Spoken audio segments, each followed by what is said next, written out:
Hello प्यारे बच्चों, कैसे हैं आप सब। वेलकम बैक आपका इस नए वीडियो में, जिसमें हम बात करने वाले हैं graphical representation of linear equation in two variable. Most important topic है 10th क्लास का। क्वेश्चन हमेशा इससे पूछा जाता है। बड़ा क्वेश्चन बनेगा तो 5 मार्क्स का बनेगा, छोटे क्वेश्चन बनते हैं तो 3 मार्क्स के बनेंगे। क्या करना है, आज का टॉपिक में क्या रहने वाला है, क्या हम करने वाले हैं और क्यों जरूरी है। जरूरी इसलिए है क्योंकि रिप्रेजेंटेशन ग्राफिकल मेथड आता है, 3rd चैप्टर से हमारे मैथ से रिलेट करता है।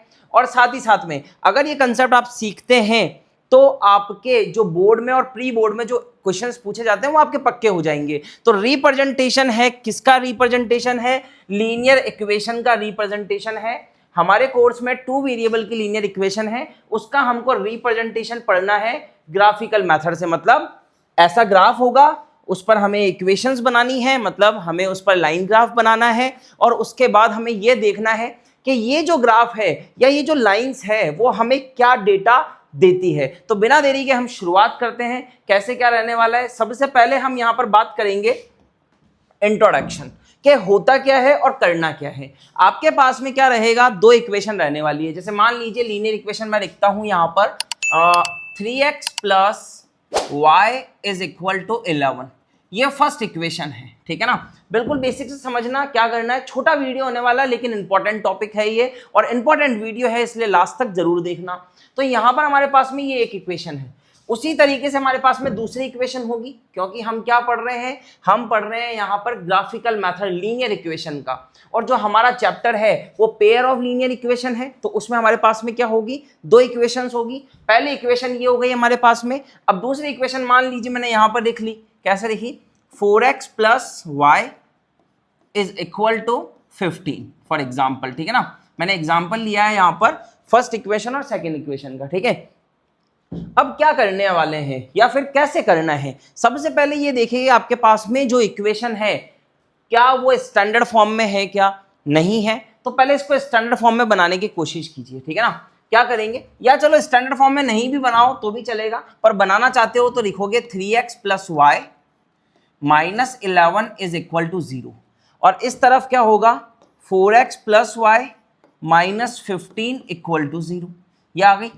अब आपको पता है कि 9th क्लास में हमारे पास में क्या होता था, एक टॉपिक होता था, उसमें हम सॉल्यूशंस निकालते थे। इक्वेशन के क्या निकालते थे, सॉल्यूशन निकालते थे। कितने सॉल्यूशन, क्वेश्चन बोलता था कभी 4 सॉल्यूशन कभी 2 सॉल्यूशन, ऐसा हम करते थे। तो यहां पर हमको क्या करना है, इस इक्वेशन के लिए 2 सॉल्यूशन निकालने हैं। क्या निकालना है, 2 सॉल्यूशन निकालने। मतलब आपको ऐसी टेबल बनाते थे ना अपन, कैसे बनाते थे कि भैया यहां पर x आएगा, यहां y आएगा, x की वैल्यू कुछ रखो फिर y की वैल्यू निकालो, फिर x की वैल्यू कुछ रखो फिर y की वैल्यू निकालो। ऐसे सॉल्यूशन हम बनाते थे। तो यहां पर भी हमको क्या करना है कि इस इक्वेशन के लिए 2 सॉल्यूशन निकालने हैं, ठीक है ना। उसी तरीके से इस वाले इक्वेशन के लिए भी हमें क्या करना है, 2 सॉल्यूशन निकालना है ना। ऐसे बना लेना, ऐसा भी आप बना सकते हैं, ठीक है ना। x रखेंगे y निकाल लेंगे, फिर x रखेंगे फिर y निकाल लेंगे। ऐसे करके हमारे पास में कोऑर्डिनेट्स आएंगे, ठीक है ना। बिल्कुल जाहिर सी बात है, कोऑर्डिनेट आएंगे। ये फर्स्ट कोऑर्डिनेट होगा और ये सेकंड कोऑर्डिनेट होगा इस इक्वेशन का ये फर्स्ट कोऑर्डिनेट होगा x और y, और ये सेकंड कोऑर्डिनेट होगा। क्या आप इस इक्वेशन का सॉल्यूशन निकाल कर उसको ग्राफ पे रिप्रेजेंट कर सकते हैं ये काम। उसके बाद क्या करेंगे कि हमारे पास में ये जो इक्वेशन है ना, उसके सॉल्यूशन निकालने हैं। कोऑर्डिनेट्स आएंगे, पहला कोऑर्डिनेट दूसरा कोऑर्डिनेट। अभी एग्जांपल देख लेंगे, पर मैं आपको बेस बता रहा हूं कि करना क्या है, ठीक है ना। तो यहां पर क्या करेंगे, x रखेंगे y निकालेंगे, x रखेंगे y निकालेंगे, पहला कोऑर्डिनेट दूसरा कोऑर्डिनेट निकाल लेंगे। उसके बाद क्या करेंगे, ग्राफ पर रिप्रेजेंट करेंगे। अब यहां पर जब आप 2 कोऑर्डिनेट ग्राफ पर रिप्रेजेंट करोगे ना, और दोनों ही कोऑर्डिनेट को जब मिलाओगे तो क्या एक लाइन बनेगी, उसी तरीके से यहां पर जब इन दोनों कोऑर्डिनेट्स को आप रिप्रेजेंट करके मिलाओगे तो वहां पर एक लाइन बनेगी।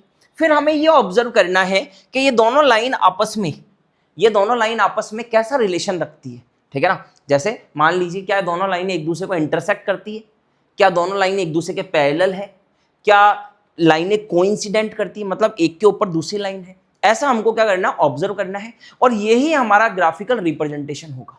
आ रही बात समझ में, बहुत सिंपल है। सॉल्यूशन निकालो, लाइन बनाओ, लाइन ग्राफ बनेगा, लाइन ग्राफ बनाया और रिप्रेजेंट कर दो, सिंपल, इतना ही करना है। तो चलो एक एग्जाम्पल लेकर हम देखते हैं। एक एग्जाम्पल है मेरे पास में, क्या है, 2x plus 3y is equal to 9। क्या है मेरे पास में एग्जाम्पल, एग्जाम्पल है मेरे पास में, पहली इक्वेशन है 2x plus 3y is equal to 9 और सेकेंड इक्वेशन है मेरे पास में x minus Y is equal to 3।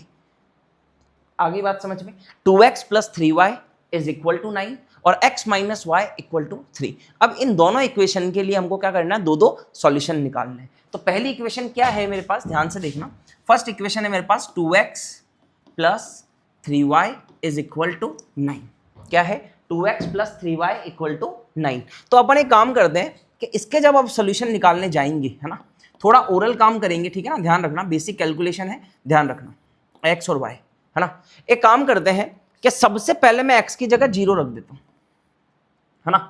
x अपन क्या करेंगे कि x और y की जगह, है ना, वैल्यू पुट करा सकते हैं मन से, जो आपको सूटेबल रहे वो वैल्यू आप क्या कर सकते हैं, पुट करा सकते हैं। तो मैंने यहां पर क्या किया है, x की वैल्यू पुट करा दी 0। ध्यान से देखो, अगर मैं इस इक्वेशन में x की वैल्यू पुट 0 कराता हूं, मतलब x की वैल्यू 0 पुट कराता हूं, तो ये वाली टर्म तो मेरी क्या बन जाएगी, पूरी 0 बन जाएगी, ये वाली टर्म 0 बन जाएगी और बचेगा 3y इज इक्वल टू 9।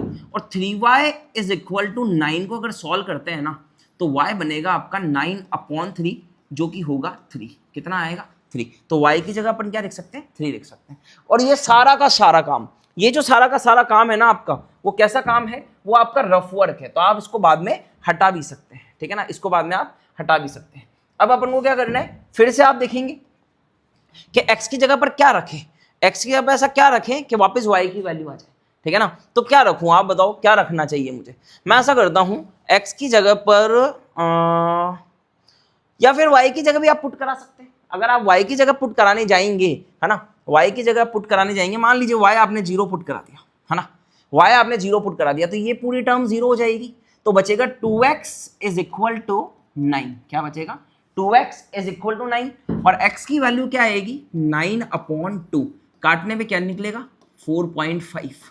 4.5 क्या निकलेगा, 4.5।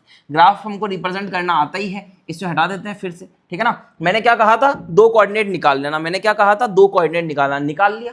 अब हमको इक्वेशन कौन सी लेनी है, x minus 3, x minus Y, sorry, x minus Y is equal to 3, ठीक है। इसके लिए भी हमें क्या करना है, दो सॉल्यूशन निकालने हैं, तो इसी तरीके से करेंगे, कोऑर्डिनेट निकालने हैं। तो अब अपन क्या करते हैं, x की जगह पर रखते हैं 0, ठीक है। अगर मैं x की जगह 0 रख दूं तो minus Y is equal to 3 बनेगा, minus Y is equal to 3 बनेगा, मतलब अगर माइनस को इधर भेजेंगे तो -3 आएगा, y की वैल्यू क्या आ जाएगी, -3। अब क्या कीजिए, y की जगह 0 पुट करा दीजिए, तो x minus 0 is equal to 3, मतलब x इज इक्वल टू 3। ये तो बात आ रही होगी, ये तो सिंपल है, ये तो कोई दिक्कत नहीं है। क्या करना है, x रखा और फिर y रखा, ठीक है ना, x रखकर y की वैल्यू निकाल ली और y रखकर x की वैल्यू निकालनी, मिल गए कोऑर्डिनेट्स। अब हमें इसे ग्राफ पर रिप्रेजेंट करना है। ये जो कोऑर्डिनेट्स आपके आए हैं ना, दोनों के दोनों, ये दोनों कोऑर्डिनेट्स, इन्हें हमें किस पर रिप्रेजेंट करना है, ग्राफ पर रिप्रेजेंट करना। तो ग्राफ मैंने यहाँ पर ले रखा है। अब हम क्या करते हैं, ग्राफ पर रिप्रेजेंट करते समय सबसे पहले हम क्या करते हैं, हम बोलते हैं कि भैया एक लाइन बनाओ जो कि किसको रिप्रेजेंट करे, जो कि आपकी एक्स एक्सेस को रिप्रेजेंट करे। तो ये एक लाइन बनाई जो कि एक्स एक्सेस को रिप्रेजेंट करती है। उसके बाद एक लाइन और बनाई हमने कुछ इस तरीके से, है ना, जो हमारी y को रिप्रेजेंट करेगी। तो ये मैंने एक और लाइन बनाई जो कि हमारी y को रिप्रेजेंट करेगी, ठीक है ना, दिख रही होगी आई होप आपको, है ना। ये आपने कोऑर्डिनेट्स बनाने के लिए क्या की है, लाइन बनाई है। तो ये तो हो जाएगा अपना, अगर इसे हम बनाए तो ये तो हो गया अपना x डैश, ये हो गया अपना x, ठीक है, ये हो गया अपना y और ये नीचे वाला हो जाएगा y डैश, यही होता है। उसके बाद हम क्या करते हैं, उसके बाद हम यहाँ पर नंबरिंग करते हैं। तो यहाँ पर मैं लिखूंगा 1, फिर मैं लिखूंगा 2, फिर मैं लिखूंगा 3, फिर मैं लिखूंगा 4, ठीक है ना। क्या लिखेंगे, 1 2 3 और 4, ठीक है ना। उसके बाद यहाँ क्या लिखेंगे, 1 लिखेंगे, है ना, देख लो एक बार, हाँ 1 लिखेंगे। उसके बाद ये 2 लिखेंगे, फिर ये 3 होगा और ये ऊपर 4 हो जाएगा। यहाँ देखते हैं तो ये -1 होगा, -2 होगा, ये -3 होगा। आ गई बात समझ में, ठीक है। उसी तरीके से आप देखने जाएंगे यहाँ पर, तो ये बनेगा -1, -2 और ये नीचे वाला -3 होगा। ये आपके 0 होता है। अब कोऑर्डिनेट्स कौन कौन से हैं, अब कोऑर्डिनेट्स कौन कौन से हैं। पहला कोऑर्डिनेट है आपके पास में 0,3, मतलब x0 y3, x0 y3, x0 y3, क्या ये वाला कोऑर्डिनेट होगा क्या, बिल्कुल यही होगा। उसके बाद है आपका कि x तो 0 है, सॉरी y तो 0 है और x 4.5 है ना। 4.5 समथिंग समथिंग कहाँ होगा, लगभग लगभग बीच में होगा। ये देखिए ये वाला जो पॉइंट होगा ना, ये वाला, ये आपका 4.5 होगा। तो ये पहला कोऑर्डिनेट बन गया, वो दूसरा कोऑर्डिनेट बन गया, और उससे आपको क्या करना है, ये जो दो कोऑर्डिनेट आए हैं यहां पर आपको एक लाइन ड्रॉ करानी है जो कि इन दोनों कोऑर्डिनेट से गुजरे, ठीक है ना। तो यहां से लाइन गुजरेगी इस तरीके से, इस तरीके से लाइन जाएगी, ठीक है ना। ये लाइन आपकी चली गई, ठीक है। और फिर हम यहां पर ये भी कर सकते हैं कि इसके ऊपर इक्वेशन भी लिख सकते हैं। कौन सी इक्वेशन की लाइन है ये है हमारी 2x + 3y = 9, ठीक है ना। जब भी आप इक्वेशन से ग्राफ बनाते हैं या फिर इक्वेशन का लाइन ग्राफ बनाते हैं तो उस लाइन पर इक्वेशन हमेशा लिखना, ठीक है ना, ताकि ये पता रहे कि हमारा जो लाइन बनी है वो कौन सी इक्वेशन की है। उसके बाद है हमारे पास में 0, -3, क्या है 0, -3, तो ये तो हमें यहां मिलेगा, क्यों, क्योंकि y कोऑर्डिनेट हमारा क्या है, नेगेटिव है, नेगेटिव है तो नेगेटिव वाला ये होगा, है ना। उसके बाद है हमारे पास में 3, 0, x3 y0, x3 y0 तो हमें यहां पर मिलेगा, इस जगह पर ये मिल गया। एक कोऑर्डिनेट ये हो गया, एक कोऑर्डिनेट ये हो गया। अब इससे गुजरने वाली हमें क्या करनी है, एक लाइन ड्रॉ करानी है। तो हमने इस तरीके से एक लाइन ड्रॉ कराई जो कि हमारे दोनों कोऑर्डिनेट से गुजरती है, ठीक है ना। दोनों ही कोऑर्डिनेट से क्या होगी, पास होगी, ऐसा भी बोल सकते हैं।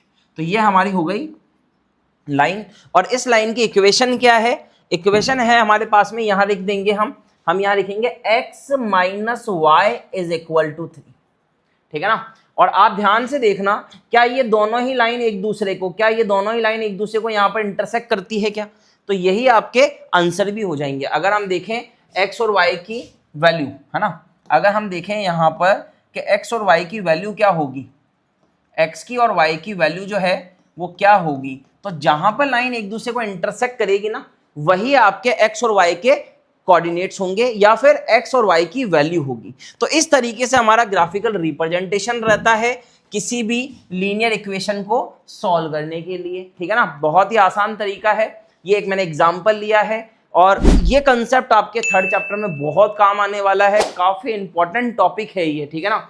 तो आप लोग है ना इसकी प्रैक्टिस कर लेना, और ऐसे ही कंसेप्चुअल वीडियो इंपॉर्टेंट टॉपिक्स पर हम वीडियो बनाते रहते हैं। हमारे चैनल से जुड़े रहिए।